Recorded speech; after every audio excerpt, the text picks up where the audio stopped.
Au nom du Père et du Fils et du Saint-Esprit. Amen. Mon Seigneur et mon Dieu, je crois de tout mon cœur que tu es ici, que tu me vois, que tu m'entends. Je t'adore à genoux, avec révérence. Je te demande le pardon de mes péchés et ton aide pour faire de mon mieux ce moment de prière. Ma mère Marie, Immaculée, Saint Joseph et mon ange gardien, intercédez pour moi. Il est courant dans notre monde, quand un événement particulier arrive, de se rendre solidaire de celui qui a connu un tel événement. Par exemple, ça peut être une catastrophe naturelle ou ça peut être un moment particulièrement de joie. Alors tout le monde dit, par exemple, je suis tel, hein, ça peut être le nom d'une ville, hein, je suis Paris, je suis Kinshasa, ou que sais-je, je suis Buenos Aires, hein, selon que l'événement se soit passé dans ces villes-là, ou ça peut même porter le nom d'une personne. Par exemple, ici, je suis tenté, moi, de dire, hein, je suis Philippe pour quelqu'un, hein, pour les raisons que nous allons méditer dans ces moments de prière d'aujourd'hui, ces 10 minutes de prière ensemble. Nous méditons aujourd'hui ce beau passage des Actes des Apôtres où Philippe, l'apôtre Philippe, poussé par l'Esprit, rejoint un fonctionnaire éthiopien qui lit le prophète Isaïe sans en comprendre le sens. Il lisait le texte d'Isaïe et il ne comprenait pas ce qu'il lisait. Philippe entend une voix intérieure lui dire avance et rejoins ce char pour expliquer cette parole que cet homme est en train de lire. Philippe l'écoute, lui parle, lui explique. Et ce que Dieu avait préparé dans le cœur de cet homme se réalise. Il demande le baptême. Il se fait chrétien. Voilà une rencontre, une parole, une réponse. C'est un peu le résumé magnifique de la mission chrétienne, la mission que Jésus te confie à toi et à moi. Et une grande invitation pour chacun de nous aujourd'hui.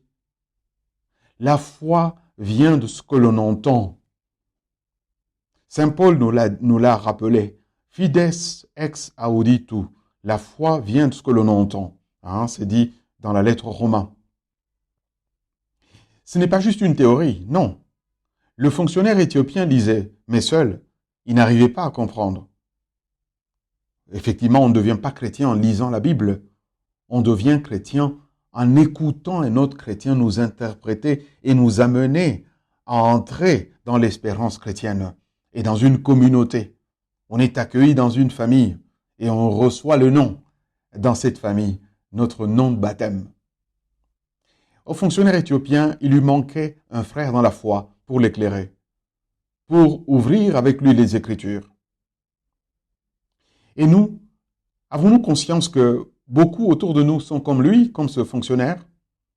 Oui, nous avons autour de nous plein de gens qui sont comme ça. Ils cherchent, ils lisent parfois, ils sentent quelque chose bouillonner en eux, mais ils ont besoin d'un témoin. Oui, d'un témoin. Pas d'un professeur, pas d'un moralisateur, quand il vient lui donner des petits conseils comme ça, mais d'un Philippe, c'est-à-dire d'un chrétien, avec un nom et un prénom, rempli de l'Esprit Saint, qui prend le temps de s'approcher, d'écouter la personne, de lui parler de cœur à cœur. Seigneur, ouvre mes yeux sur ce que tu mets sur ma route. Apprends-moi à écouter avec le cœur et donne-moi le courage d'ouvrir la bouche avec foi et simplicité. Au fond, Seigneur, donne-moi un cœur d'apôtre, comme celui de Philippe, qui ne garde pas pour lui le trésor qu'il a reçu. La foi est un bien à partager. La foi n'est pas un joyau à garder dans un coffre-fort quelque part. C'est un trésor à partager. Et la joie est multipliée quand on la partage. Ce que fait Philippe, c'est exactement cela que nous devons faire. Il partage ce qu'il a reçu. Il n'attend pas d'être dans des conditions idéales. Oui, parfois on attend, dit, bon, je suis pas encore prêt, c'est pas le bon moment, je vais patienter. Eh bien, quand est-ce que ce sera le bon moment? Philippe court, il monte dans le char, il parle, Il est disponible à l'Esprit Saint. Il n'a pas peur d'annoncer la parole de Dieu. Eh bien, il ne s'agit pas de faire des grands discours aux gens. Non. Il ne s'agit pas de faire des grands discours aux gens. Hein? Philippe part de là où en est l'autre. Et il annonce Jésus. C'est tout. Mais cela suffit. Parce que quand Jésus est annoncé avec foi, Jésus touche les cœurs. Il se sert de nous comme instrument pour toucher les cœurs. Nous avons aussi reçu un trésor immense. La foi, l'espérance, la parole de Dieu, la vie nouvelle du baptême, l'appartenance à l'Église. Mais souvent, nous la gardons cette bonne nouvelle pour nous, comme si c'était un bien privé. Eh oui, comme si c'était un bien privé. Comme si l'on pouvait croire sans témoigner. Hein, c'est terrible ça. Hein, le Seigneur appelle ça prendre la lumière et la cacher. Le monde pourtant attend. Le monde attend qu'on lui parle de ce qui donne sens à l'existence, de ce qui sauve. Il attend qu'on lui dise qu'il y a une espérance au-delà de ce qui se voit et se touche. Oui, parce que le scientisme de ces derniers temps tend à nous faire croire que est vrai seulement ce qui se voit et se touche. Le monde attend qu'on témoigne d'un amour divin qui ne déçoit pas. D'ailleurs, les conversations autour du Saint-Père, de la mort du pape François ou de l'attente de son successeur viennent de tous bords. Et on sent comme une sorte de passion et d'attente dans cette curiosité que les gens expriment. Seigneur, donne-moi l'enthousiasme de Philippe, que je ne sois pas un chrétien timide ou caché, mais un chrétien lumineux, rayonnant, joyeux. Ô Jésus, rends-moi audacieux dans la foi, doux dans mes paroles et persévérant dans l'apostolat, dans la mission. La foi appelle à une vie nouvelle. Le fonctionnaire éthiopien ne s'arrête pas à une belle discussion, des paroles charmantes. Il passe à l'acte, il voit de l'eau. Il a compris que pour devenir chrétien, il faut de l'eau, mais aussi le baptême. Alors il demande le baptême. Il veut recevoir cette vie nouvelle que Philippe lui annonçait tout à l'heure. Oui, quand la parole de Dieu est vraiment accueillie, elle pousse à changer, à se donner, à entrer dans cette vie nouvelle. Et aujourd'hui encore, beaucoup pourraient dire comme ce fonctionnaire, qu'est-ce qui empêche que je sois baptisé? Ou, pour le rendre plus moderne, plus actuel, qu'est-ce qui m'empêche d'aller à Dieu ou de revenir à Dieu? Mais pour cela, encore faut-il qu'ils entendent l'annonce. Encore faut-il que toi et moi, nous nous décidions de leur parler. Nous sommes tous, convainc-toi, que nous sommes tous Philippe pour quelqu'un.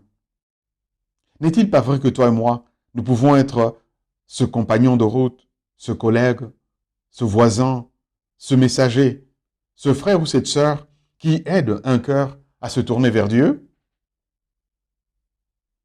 Seigneur, donne-moi de croire que tu peux agir à travers moi, que je sois un vrai témoin, pas par mes propres forces, non, mais par la puissance de ton Esprit Saint. Nous devons nous convaincre que la mission ne commence pas demain. Eh bien non, l'apostolat, la mission de l'Église ne commence pas demain. Elle commence maintenant déjà. Comme Philippe, mettons-nous à l'écoute de l'Esprit Saint. Oui, l'Esprit Saint nous parle et nous dit, regarde autour de toi, n'y a-t-il pas là une âme que tu peux m'approcher? Soyons attentifs à ce que Dieu place sur notre chemin. Et surtout, n'ayons pas peur de partager la foi, avec humilité, mais avec feu, avec chaleur. Car l'Évangile est un feu, un bien trop beau pour le garder pour soi. D'ailleurs, le pape qui arrive et qui suscite tant d'espérance n'est là que pour soutenir fraternellement notre élan de foi, notre élan missionnaire, afin que nous sachions annoncer Jésus au monde, comme jadis Philippe à l'Éthiopien. Je te remercie, mon Dieu, des bonnes résolutions, des beaux désirs et des inspirations que tu m'as suggérées dans cette méditation. Je te demande de m'aider à les faire fructifier. Ma Mère Immaculée, Saint Joseph, et toi mon ange gardien, accompagnez-moi toujours en chemin.